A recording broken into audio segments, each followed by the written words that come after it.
नमस्कार, मी स्नेहल चौधरी. आपण पाहत आहात LS मराठी. पाहूयात संध्याकाळच्या काही महत्त्वाच्या बातम्या. मुंबई नाका परिसरात कंपनीच्या 3 संचालकांकडून सब कॉन्ट्रॅक्टरची 49 लाखांची फसवणूक करण्यात आली होती. काम पूर्ण करूनही उर्वरित रक्कम न दिल्यामुळे सब कॉन्ट्रॅक्टरने संचालकांविरोधात गुन्हा दाखल केलाय. जातीवाचक शिवीगाळ, धमकी, फसवणूक, मारहाणीचे आरोप सब कॉन्ट्रॅक्टरने केलेत. पुण्याच्या खेड तालुक्यातील कडूस गावात एक जादूटोणाचा प्रकार उघडकीस आलाय. ही संपूर्ण घटना CCTV मध्ये कैद झाली असून या विचित्र कृत्यामुळे गावकऱ्यांमध्ये भीतीचं वातावरण पसरलंय. हा प्रकार जमिनीच्या वादातून केल्याचा संशय व्यक्त केला जातोय. सांगलीच्या मिरजमध्ये पेप्सी आणि कुरकुरेच्या व्यवसायाकरिता बचत गटाकडून कर्ज घेऊन फसवणूक करण्यात आली आहे. 3 जणांनी महिलांकडून बचत गटामार्फत 8,80,000 रुपये कर्ज घेतलं होतं. त्यांनी कर्जाचे हप्ते फेडले नाहीत आणि महिलांची फसवणूक केली. या प्रकरणी पोलीस ठाण्यात गुन्हा दाखल करण्यात आलाय. परभणीच्या पाथरी तालुक्यातील ढालेगावच्या गोदापात्रात काही अज्ञातांनी 8 फुटी अजगर सोडले. ज्या ठिकाणी अजगर सोडले गेले त्या ठिकाणी ढालेगाव सोमठाणा गावातील महिला कपडे धुण्यासाठी येत असतात.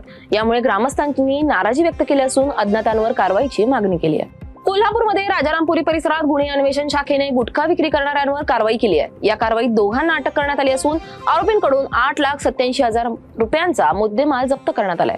सांगली जिल्ह्यात कृषी उत्पन्न बाजार समितीमधील व्यापाऱ्यांनी बंद पुकारलाय. विविध मागण्यांसाठी हा बंद पुकारण्यात आला असून या बंदमध्ये मार्केट यार्डमधील सर्व व्यापारी सहभागी झाले होते. मात्र यामुळे कोट्यावधी रुपयांची उलाढाल ठप्प झाली होती. जालन्याच्या अंबडमध्ये वाळू माफियांवर महसूल विभागाने कडक कारवाई केली आहे. 30 लाखांचा दंड भरल्याशिवाय वाहने सोडली जाणार नाहीत अशी ठाम भूमिका तहसीलदार यांच्या पथकाने घेतली. या कारवाईत 2 हायवा वाहने जप्त करण्यात आली आहेत. महाराष्ट्रात इंडिगोची अनेक उड्डाणं रद्द झाली आहे. यामुळे विमानतळावरील प्रवाशांना मोठा फटका बसतोय. हजारो प्रवासी विविध कारणांसाठी विमानतळावर अडकलेत.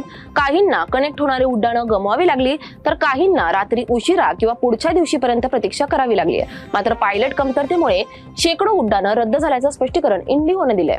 बीडच्या परळीमध्ये लोकनेते गोपीनाथराव मुंडे औद्योगिक प्रशिक्षण संस्थेच्या प्रांगणात विद्यार्थ्यांनी उपोषणाला सुरुवात केली आहे. या संस्थेत शिक्षिका शिकवत नसल्याचा आरोप यावेळी करण्यात आलाय. आम्हाला हिणवणाऱ्या शिक्षिका आम्हाला नको, त्यांचं निलंबन करावं अशी मागणी या विद्यार्थ्यांनी केली आहे. राज्याचे मुख्यमंत्री देवेंद्र फडणवीस यांनी महायुती सरकारचं 1 वर्ष पूर्ण झाल्यानिमित्त जनतेचे आभार मानलेत. मागील 1 वर्षात लोककल्याणासाठी अनेक महत्त्वाची कामं केली आहेत असं त्यांनी सांगितलंय. या होत्या काही महत्त्वाच्या बातम्या. पाहत राहा LS मराठी.